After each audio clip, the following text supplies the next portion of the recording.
అందరికీ నమస్కారం. ఇవాల్టి కథ పేరు పరిమళం. డాక్టర్ ఆల్లూరి విజయలక్ష్మి గారు రచించారు.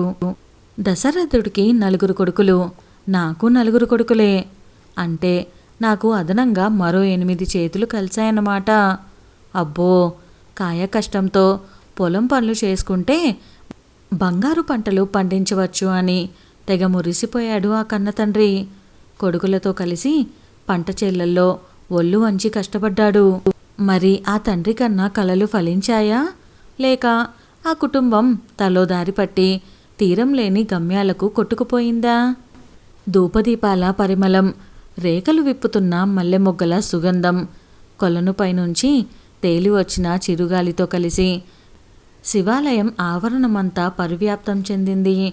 శివస్తుతి మంత్రోచ్చారణలు, లయబద్ధమైన శబ్దం స్థానంలో నిశ్శబ్దం ఆవరించింది.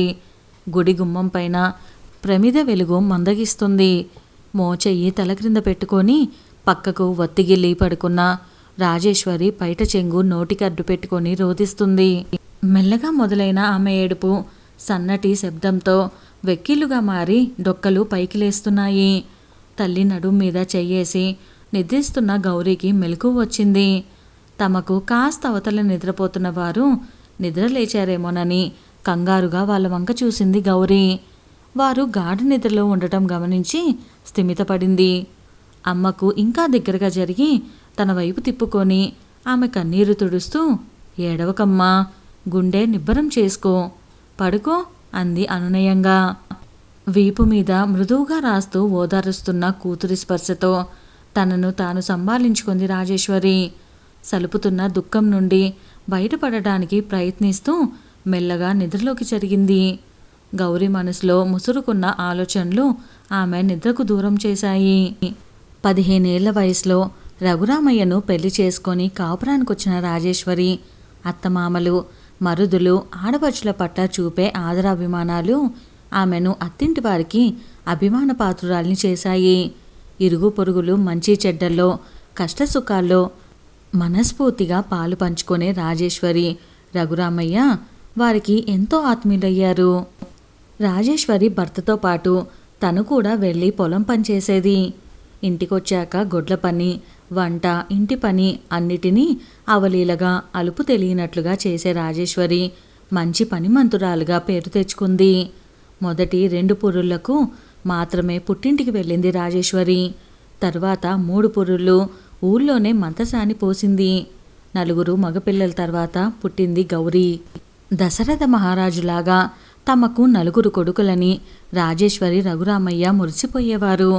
4 కొడుకులంటే 8 చేతులు, 4 రెట్లు ఎక్కువ అన్న ఆలోచన వారిని ఉత్తేజపరిచేది. కొడుకులు వ్యవసాయంలో కుదురుకొని తమకు చేదోడువాదోడుగా ఉంటారని ఆశపడ్డారు. అందుకే పెద్దగా వాళ్ళు చదువు సంధ్యల మీద శ్రద్ధ పెట్టలేదు. చిన్నప్పటి నుంచి పొలాలు, చెట్లు, పూల మొక్కల మధ్య స్వేచ్ఛగా తిరుగుతూ, నవ్వుతూ, తుల్లుతూ, స్నేహితురాళ్లతో గలగలా మాట్లాడుతూ గౌరీ దూకే జలపాతంలా ఉండేది.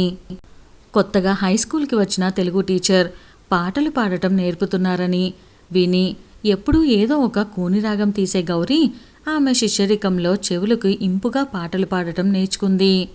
రజస్వల అయ్యాక 8వ తరగతి చదువుతున్న గౌరీని చదువు మాన్పించి ఇంటి పని పాట నేర్పించింది రాజేశ్వరి. చదువు మీద ప్రత్యేకమైన ఆసక్తి లేని గౌరీ చదువు మాన్పించినందుకు బాధపడలేదు. వయసు తెచ్చిన వంపు సొంపులతో పూచిన తుంగేడులాగా ముచ్చటగా ఉండే గౌరీ చురుగ్గా తిరుగుతూ అన్ని పనులు చకచకా చెక్కబెట్టడం నేర్చుకుంది. పక్క ఊరి వెంకటరామయ్య గారి కొడుకు భాస్కరం గౌరీ మీద మనసు పడి పెళ్లి చేసుకుంటానంటే వాళ్ళంతట వాళ్ళు అడిగారు కదా, పిల్లను అపురూపంగా చూసుకుంటారు. దగ్గర ఊళ్ళో కూతవేటు దూరంలోనే ఉంటుంది.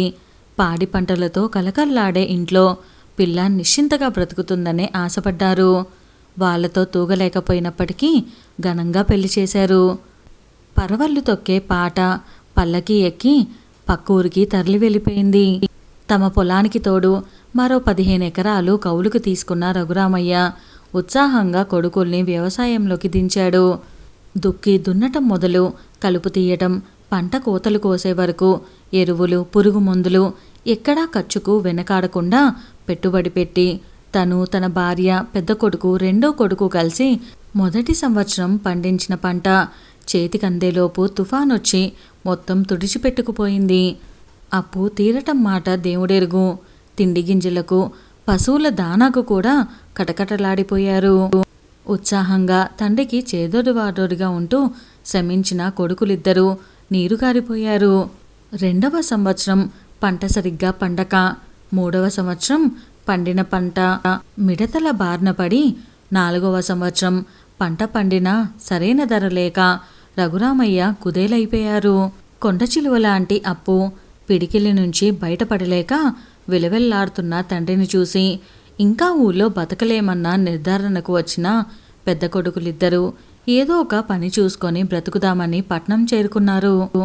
అపార్ట్మెంట్లో వాచ్మెన్లుగా కుదిరారు. వ్యవసాయం తమకు తిండి పెట్టడంపై అంతగా నమ్మకం లేని మూడోవాడు నగరానికి చేరుకొని ఆటో తిప్పుతున్నాడు. నాలుగవవాడు ఫిట్టర్గా ఐటీఐలో ట్రైనింగ్ పూర్తి చేసుకొని ఒక ఫ్యాక్టరీలో చిన్న స్థాయి తాత్కాలిక ఉద్యోగం సంపాదించుకున్నాడు. కొద్ది రోజులకే ఎప్పుడు ఏదో ఒక ఆలాపన చేస్తూ ఉండే గౌరీ బతుకే ఒక గాయాల పాటగా మారింది. అత్తారింట్లో హేళనకు, చీత్కారానికి గురైన ఆమె స్వరం మూగపోయింది. వరుసగా ఇద్దరు ఆడపిల్లలు పుట్టాక భాస్కరం మనసు గౌరీ మీద నుండి వేరే ఆడవాళ్ళ మీదకు మళ్ళింది. ఆడపిచ్చికి తాగుడు తోడైంది. పని పాట్ల చేయకుండా ఊరు మీద బలాదూరు తిరగటం అలవాటైంది. ఏదో ఒక వంకన గౌరీని తిట్టటం, కొట్టటం మొదలైంది. మంచి చెడు చెప్పి అదుపు చేసే తండ్రి కాలం చేశాడు. తల్లి ఏదైనా చెప్పబోతే మళ్ళీ నోరెత్తకుండా భూతు పురాణం విప్పి గెయ్యమని మీద పడిపోయేవాడు. అతని దాష్టిక మోర్చుకోలేక గౌరీ పుట్టింటికొచ్చింది. ఆడవాళ్ళు సహనంతో, ప్రేమతో భర్తను దారిలోకి తెచ్చుకోవాలి తప్ప పారిపోయి పుట్టింటికి రాకూడదని, పెళ్ళయ్యాక కష్టమైన నష్టమైన అత్తింట్లోనే బతకాలి అని అందరూ కూతురికి శుద్ధులు చెప్తుంటే రాజేశ్వరి హృదయం విలవిల్లాడింది. తల్లికి తన వంటి మీద గాయాలు చూపించి తట్టుకోలేకపోతున్నానమ్మా, ఓర్పుగా ఉండటానికి ప్రయత్నించా, ఓర్చుకున్నా. తాగొచ్చి వాగుతుంటే ఎందుకులే ఈయనతో అని ఎదురు మాట్లాడకుండా ఉంటే, నేను మాట్లాడుతుంటే నీకు లెక్కలేదంటే అంటూ తంతాడు. ఏమన్నా ఎదురు మాట్లాడితే నీకు కొవ్వెక్కిందే, మొగుడికి ఎదురు తిరుగుతావా అని చావచిత కొడతాడు. ఎంతని ఎన్నాళ్ళని ఓర్చుకోనమ్మా, కూలీ నాలి చేసి నేను తెచ్చిన డబ్బుల్ని కూడా ఊడబెరుక్కొని తాగొస్తాడు. ఎన్నాళ్ళని పిల్లల్ని పస్తుపెట్టను, రోజులు తరపడి కూడా తినకుండా నేనెట్లా బతికేది అంటూ జాలిగా ఏడ్చిన గౌరీని తన రెక్కల కింద పొదువుకోవాలని ఎంత ఆరాటపడినప్పటికీ ఇంట్లో మగాళ్ళకి, బయట జనాలకు భయపడి మౌనంగా ఉండిపోయింది రాజేశ్వరి. బలికి సిద్ధమయ్యే మేకలాగా భర్త దగ్గరకు వెళ్ళిన గౌరీ 6 నెలలు గడవక ముందే ఛిద్రమైన మనసు, చితికిన శరీరంతో పిల్లల్ని తీసుకొని తిరిగొచ్చింది.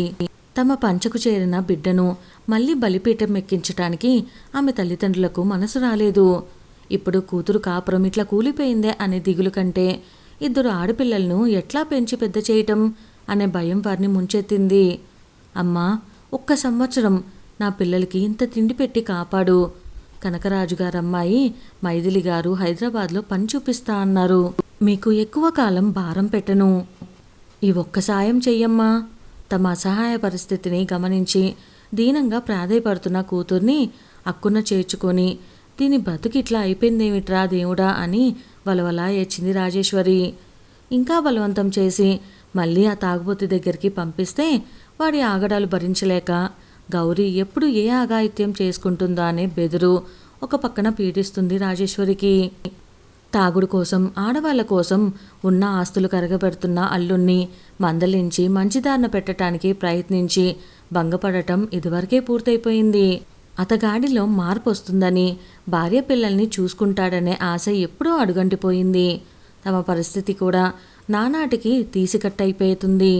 కూతుర్ని, ఆమె పిల్లల్ని ఇంట్లో పెట్టుకొని ఎల్లకాలం పోషించే శక్తి లేని తమకు ఆమెను ఆపే తహతు అర్హత లేదని గుర్తించిన రాజేశ్వరి, రఘురామయ్య ఇల్లు దాటి అడుగు బయట పెట్టిన తర్వాత వయసులో ఉన్న కూతురు మీద ఎట్లాంటి నిందలు వేస్తారో, ఎవరు ఏమంటారో అనే భయం ఉన్నప్పటికీ అయిష్టంగానే కూతురు ప్రతిపాదనకు ఒప్పుకున్నారు. అయితే గౌరీ అన్నలు అందుకు అంత సులభంగా ఒప్పుకోలేదు. కాపురం కూలదోసుకొని ఇల్లు విడిచి బయటికి రావటమేమిటి అన్నారు. తమ ఇంటి ఆడపడుచు ఎక్కడో పట్నంలో ఇళ్లల్లో పనిచేస్తూ ఒంటరిగా బ్రతుకుతానంటే తమ పరువు ఏం కావాలి అన్నారు. నేను ఒట్టి పుణ్యానికి కండకావరం ఎక్కి కాపురం కూలదోసుకున్నానా? వేరే ఏ దారి లేక నేను నా పిల్లలు బ్రతకటానికి ఈ దారి ఎంచుకున్నాము.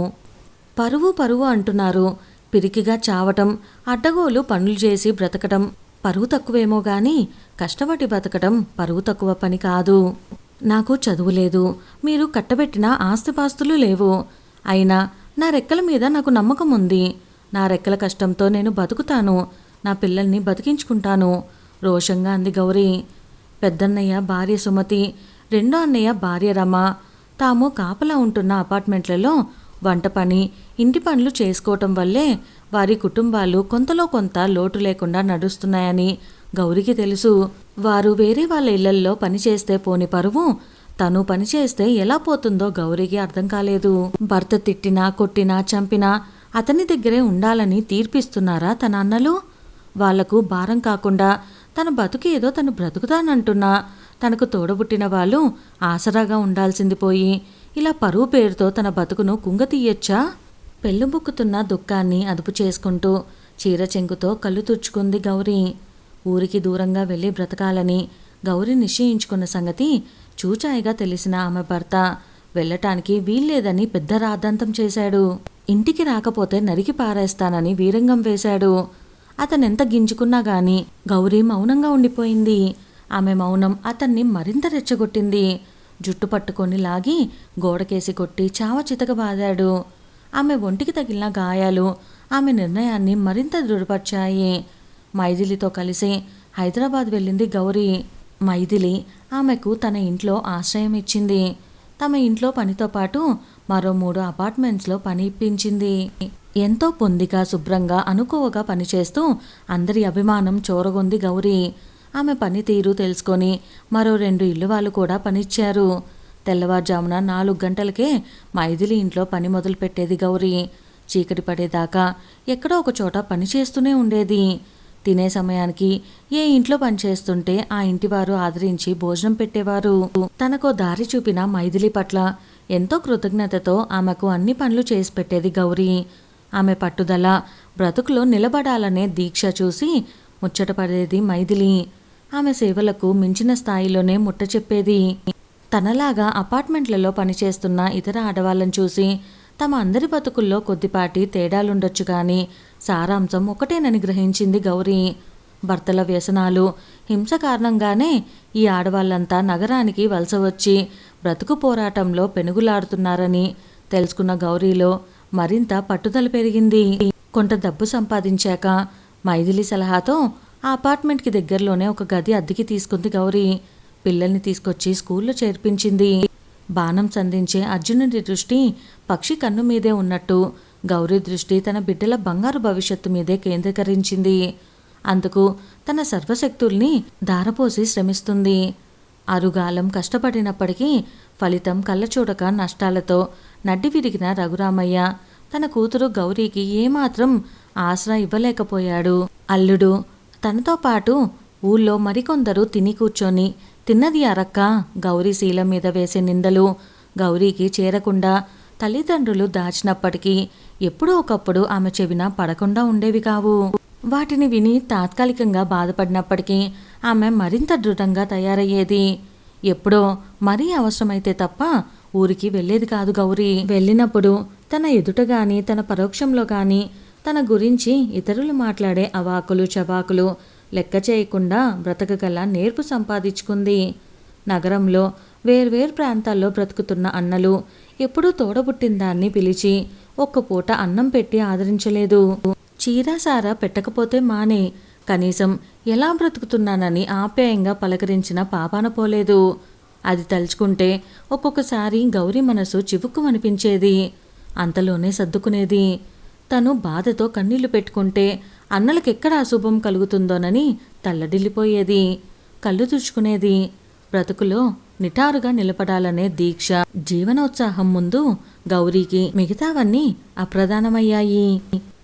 ఒంటరిగా ఉన్న ఆడదంటే ఉండే చులకనతో తనను లొంగ తీసుకోవాలని ప్రయత్నించిన వారి నుంచి నేర్పుగా తప్పించుకొని నిప్పులా బ్రతుకుతున్న గౌరీ తన బ్రతుకు గురించి పెద్దగా బెంగపడటం లేదు. కానీ సరైన తిండి, బట్టలు, నగలు లేకపోయినప్పటికీ తొలి యవ్వనపు మెరుపుతో ముచ్చట గొలిపే కుమార్తెలిద్దరినీ ఎటునుంచి ఏ ప్రమాదము చుట్టుముట్టకుండా కాపాడుకోవాలని ఆరాటపడేది. పిల్లల్ని కుదురుగా ఉండనివ్వని అనేక ఆకర్షణలు చెడిపోవటానికి బోల్డన్ని దారులు ఉన్న ఈ నగరంలో ఎదుగుతున్న తన కూతుళ్ళిద్దరూ ఎలాంటి వాళ్లతో సావాసాలు చేస్తారో, ఎటువంటి ఆకర్షణలకు లొంగిపోతారో, చదువు సంధ్యలు మానేసి ఎక్కడ పక్కదారులు పట్టి బతుకు బుగ్గిపాలు చేసుకుంటారోనని బెంగటిల్లిపోయేది. ఏ దుర్మార్గుడు ఎటువైపు నుంచి దాడి చేసి హాని చేస్తాడోనని బీటిల్లేది. వాళ్లకు బాధ్యతగా తిన్నగా బతకడంలోని మంచి గురించి చెప్పాలని తహతహలాడేది. కానీ చదువు, ప్రపంచ జ్ఞానం అంతగా లేని తను వాళ్లకు సక్రమంగా ఏమి చెప్పగలుగుతుంది అని అనుమానపడేది. తన బిడ్డలు నలుగురిలోనూ మర్యాదగా అందరి మెప్పు పొందేలా బ్రతికే అవకాశం కోసం తను పడుతున్న ఈ కష్టం ఫలిస్తుందో లేదో అని ఆదుర్దా పడేది. పెద్ద కూతురు రేణుక తల్లి లక్ష్యాన్ని అర్థం చేసుకొని శ్రద్ధగా చదువుకోవడమే కాక ప్రొద్దున సాయంకాలం ట్యూషన్లు చెప్తూ కొంత సంపాదిస్తుంది. చిన్నపిల్ల మీనాకు అలంకరణ మీద మోజు. సినిమా హీరోయిన్ లాగా అందంగా తయారవ్వాలనే తహతహ. ఖరీదైన జీవితం పట్ల తన రెండో కూతురుకున్న ఆకర్షణ గౌరికి భయం కలిగించేది. తలుకుల ప్రపంచపు పోకడు రాళ్లపై మీనా బ్రతుకు జారిపోతుందేమోనని ఆదుర్దా పడేది. గౌరవంగా రాజమార్గంలో బ్రతకటానికి మెరుగైన సాధనం చదివేనని పదే పదే కూతురికి నచ్చచెప్పేది. ఇలా బ్రతుకు పోరాటంలో ఉన్న గౌరికి తండ్రి చనిపోయాడన్న వార్త తెలిసి కన్నీరు మున్నీరైంది. కడసారి తండ్రిని చూడటానికి పిల్లల్ని తీసుకొని ఊరికి వెళ్ళింది. తండ్రి కాళ్ళ దగ్గర కూర్చొని బోరున ఏడ్చింది. 2 సంవత్సరాల క్రితం తాగి తాగి ఆ తాగుడికే బలైపోయిన భర్త శవాన్ని చూసి నిర్లిప్తంగా కూర్చుండిపోయిన గౌరీ తన బాల్యంలో తండ్రి పడిన కష్టం, అతడి తపన, ఎదుర్కొన్న నష్టాల్ని తలుచుకొని పొగిలి పొగిలి ఏడ్చింది. దాదాపు 50 ఏళ్ళు నాన్నతో కలిసి కష్టసుఖాలు పంచుకొని బ్రతికిన తల్లి ఒంటరి పక్షిలా విలవిల్లాడుతుంటే ఆమెను కౌగిలించుకొని ఓదార్స్తున్న తన జీవితాన్ని తడిమి చూసుకుంది గౌరీ. ధారాపాతంగా కారుతున్న కన్నీటిని అదుపు చేసుకుంది. ఏ ఆసరా లేని తనకు నాన్న ఉన్నాడన్న భరోసా కూడా లేకుండా పోయిందని బెంగపడింది.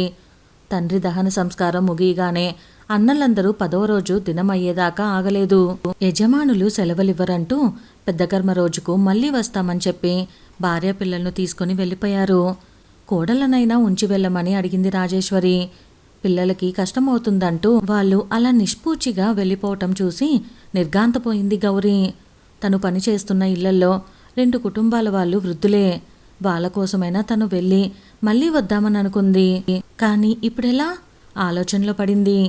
గౌరీ తల్లిదండ్రుల దగ్గరి బంధువుల్లో చాలామంది కాలం చేశారు. కొందరు కదల్లేరు. తల్లికి తనే తోడుగా ఉండాలని నిశ్చయించుకుంది గౌరీ. ఆ 2 ఇళ్ల వాళ్ళకి పనులు చేసి పెట్టి కాలేజీకి వెళ్ళమని చెప్పి కూతుళ్లను పంపేసి తన అమ్మకు తోడుగా ఉండిపోయింది గౌరీ. ఇన్నేళ్ల బ్రతుకులో డబ్బు సంపాదించలేకపోయినప్పటికీ ఊళ్ళో వాళ్ళ గౌరవం, బంధువుల అభిమానం పొందిన తన తండ్రి పెద్ద కర్మను ఏ లోటు లేకుండా చేస్తే బావుంటుంది అనుకుంది గౌరీ. అదే మాట అన్నలకు ఫోన్ చేసి చెప్పింది. వాళ్ళు అంటీ ముట్టనట్లు జవాబిచ్చారు. వాళ్ళ వైఖరి ఏదో తూతూ మంత్రంగా తక్కువ ఖర్చులో కానిచ్చేద్దామన్నట్లు ఉండటంతో నొచ్చుకుంది గౌరీ. తన తల్లి అభిప్రాయం కూడా అడిగి తను రంగంలోకి దిగింది. అందరి అవసరాలకు ఖర్చు కాగా మిగిలిన ఎకరం పొలం సంవత్సరం క్రితమే అమ్మేశారు. అమ్మా నాన్నలకు 1,50,000 ఉంచారు. మిగతాది 4 కొడుకులు పంచుకొని పట్టుకుపోయారు. గౌరికి కూడా వాటా ఇవ్వాలని తల్లిదండ్రులు ఎంత పోరాడినా వాళ్ళు పడనివ్వలేదు. అప్పటికే అనారోగ్యంతో తీసుకుంటున్న తల్లిదండ్రులు పోట్లాడే ఓపిక లేకపోయింది. ఆ జ్ఞాపకాలన్నీ గౌరీని బాధపెట్టినా ఇరుగు పొరుగు సాయంతో ఇంటిని బాగు చేసి సున్నాలేసింది. దినం రోజు చేయాల్సిన సాంప్రదాయ కార్యక్రమాన్ని భోజనాలకు ఖర్చుకి లెక్కవేసి తల్లికి చెప్పింది. ఆమె దగ్గరున్న డబ్బుతో ఆమెకు సంతోషం కలిగించేలాగా ఏ లోటు రాకుండా కార్యక్రమం పూర్తి చేయటానికి అన్నీ సిద్ధం చేసింది గౌరీ. ఒకరోజు ముందు గౌరీ అన్నలు వచ్చారు. తమ ప్రమేయం లేకుండా జరిగిన ఏర్పాట్లు చూసి ముఖం మార్చుకున్నారు. కార్యక్రమం అయిపోయిందనిపించి మర్నాడే బయలుదేరడానికి సర్దుకున్నారు. రాజేశ్వరి అన్న కొడుకు మాత్రం దినానికి వచ్చి ఆ రోజే హడావిడిగా తిరిగి వెళ్ళిపోయాడు. పుట్టింటి వారసుడివి, మేనత్తను ఇంటికి తీసుకువెళ్ళి నిద్ర చేయించి పంపమని బంధువులు చెప్పినా పట్టించుకోలేదు రాజేశ్వరి అన్న కొడుకు. తండ్రి పోయిన ఇంట్లో 6 నెలల వరకు ఉండకూడదు, అమ్మను మీతో తీసుకువెళ్ళండ్రా అని పక్కింటి పిన్ని అన్నలు వెంటపడితే ఆమె వంక చికాగ్గా చూశారు.